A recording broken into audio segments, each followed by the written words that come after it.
It's my great pleasure to introduce our graduation speaker, Simon Ostrovsky. Simon Ostrovsky is a PBS NewsHour correspondent whose coverage of the full-scale invasion of Ukraine, including the massacre perpetrated by Russian forces in Bucha, helped earn the program a 2023 DuPont Award nomination. Through his 2 decades in journalism, Simon has covered the countries of the former Soviet Union extensively, reporting on 4 revolutions and 3 wars, and earning a DuPont Award, 2 Emmy nominations. He has covered conflicts in Israel and the Palestinian territories, Iraq, Syria, and Libya, the COVID pandemic in both the United States and Brazil, and domestic extremism. Simon was a 2021-22 University of Michigan Knight-Wallace Journalism Fellow with a focus on investigating disinformation campaigns. And we're delighted to have him back here tonight as our speaker. Thank you, Simon.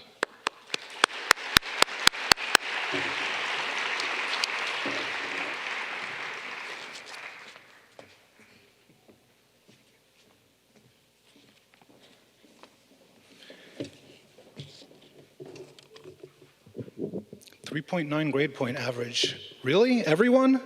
Amazing. Before I start, I want to extend my sincere congratulations to the graduates of the University of Michigan Program for International and Comparative Studies, class of 2023. Give yourselves a hand.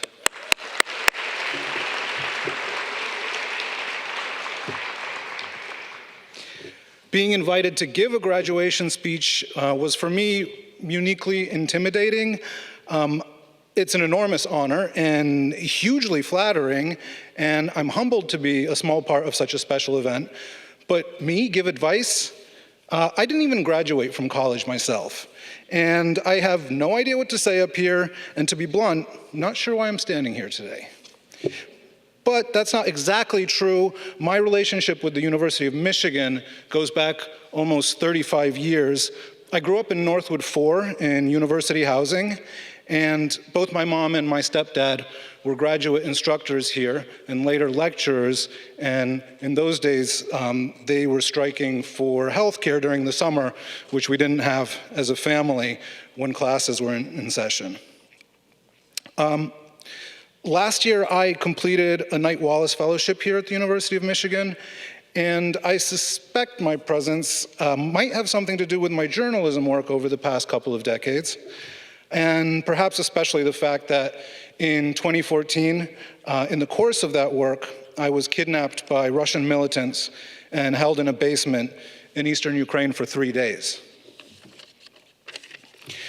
The detention of an American journalist reporting on the aftermath of an unjust annexation by an authoritarian regime, a story with eerie echoes of today, thrust the work I was doing at the time into a spotlight I hadn't experienced before. I suddenly found myself as a guest on television programs with a viewership 10 times that of my outlet, Vice News at the time, discussing my waking nightmare. And after the surreal experience of the worst trauma of my life, bringing about the till then greatest professional recognition of my life, you might think I'd take a step back from conflict journalism. You might think I'd allow myself some time and some space to try to work through the confusing mix of terror and pride that I had been swirling in, but I didn't. And in fact, I more or less did the opposite. After the kidnapping, I returned to Russian-controlled areas of eastern Ukraine against my editor's orders. Then I went to Haiti, which was in the midst of a wave of violent protests that pitted pavement-rolling demonstrators against armed and trigger-happy police. And then I went to Libya, where various militant groups were at war while simultaneously fighting off an emerging ISIS. For years, I was constantly on the move, covering the myriad ways human beings can be horrible to each other. And during this time, if you were to chat with me at a party and ask me who I was, I'd have said I was a conflict journalist. A lot of people, especially in America, introduce themselves by saying what they do for work. But for me, it was something more. I was a conflict journalist to the exception of anything else. And it's not that I didn't know where the reporter stopped and the person began. It's that distinction, it didn't really exist for me. There was only really the reporter, and I lived this way for years. Flash forward to 2020, and the COVID-19 pandemic was in its early days, and I was in Nagorno-Karabakh, an Armenian enclave in Azerbaijan, reporting for the PBS NewsHour. Azerbaijan was attempting to retake the breakaway region through relentless shelling with an array of armaments provided by Russia, Turkey, and Israel. And I was sleeping fully clothed on the floor between the bed and the wall of my hotel room, as far away from the window as possible. And to be honest, I was just trying to sleep because, every time the air raid sirens went off, which was several times a night, I was faced with this impossible choice of staying in the room where literally at any second a missile could cause the ceiling to cave in on me, or dashing 4 floors down to the basement, which was full of sheltering people, young and old, many of whom were clearly suffering from what was then still a mysterious respiratory illness that we feared, didn't fully understand, and for which there was no cure. And that choice just felt so dumb. Like, what a stupid predicament. How had I gotten myself here? How had I cobbled together a path that brought me to this situation where I was afraid and uncertain, exhausted, and weighing the merits of probably being killed in an air raid versus probably contracting a mystery illness that'd kill me? I don't know that I can accurately describe how disorienting this feeling was, because here's the thing. I really didn't recognize the person who was facing this choice. Because it was the very first time that I had thought being in a city that was actively being bombed was maybe not a good idea. And if I wasn't the unflappable conflict reporter, then who was I? So I came home to New York, or a trippy version of New York, where nobody was going outside and half of Manhattan's streets had mobile morgues parked at the end. And the world felt like a really unfamiliar place to me, not just because of the lockdown, but also because I suddenly didn't understand who I was. And suddenly that mattered to me. And it probably didn't help that I was about to turn 40. But if you stripped away the reporter from me, I realized there wasn't all that much of me left. When was the last time I'd read for fun and not for work? And did I even know what kind of books I liked anymore? Could I hold a conversation about new movies with someone I'd never met? I lived in New York City, and when was the last time I'd gone to a concert or a gallery? Could I even name a contemporary band or a visual artist that I thought was cool? And was I part of any chat groups that weren't about the war in Ukraine? Could I fix things around the house? Did I know how to take care of anything living, like even a plant? And the answer to all of these questions was no, because all I'd really cared about for almost 2 decades was recording other people's misery. And the point I'm getting to, and I promise you I have a point, it's that it took me far too long to understand that it's vitally important that you don't become your job.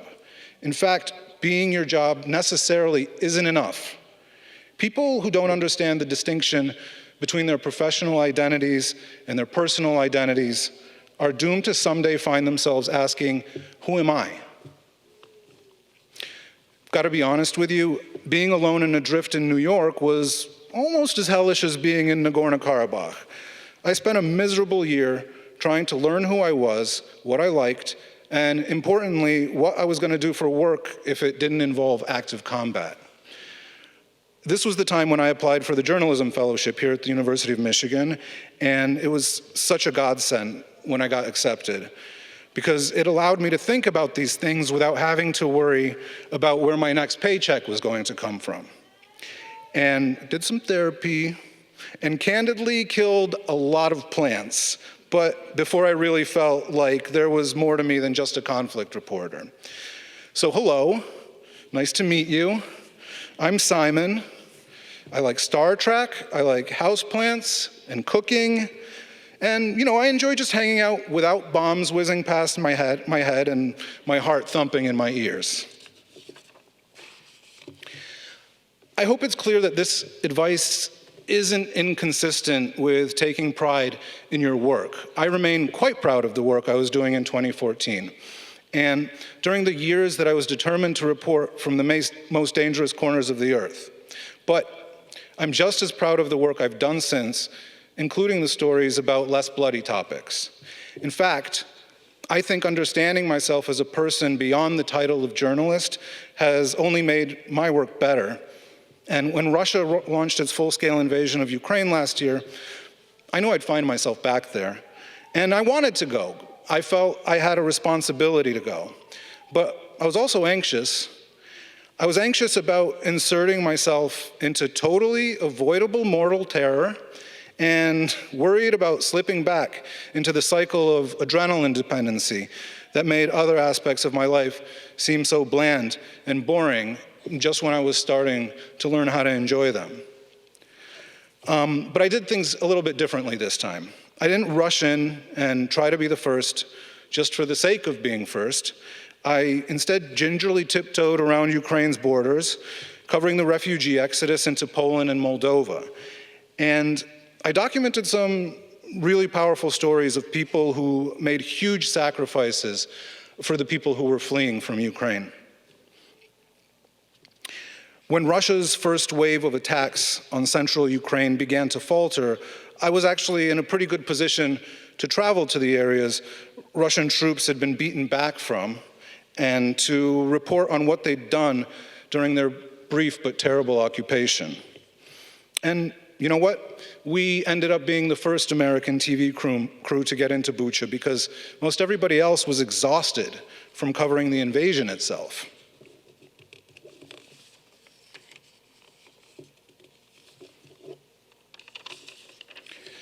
I want to be very clear that I'm not suggesting that journalists, or anyone else for that matter, who find themselves facing impossible situations have somehow brought it upon themselves.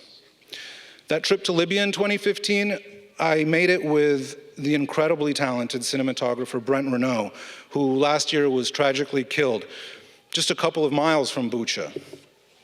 Like me, he'd been working on a project about the refugee crisis, just from a much more dangerous vantage point.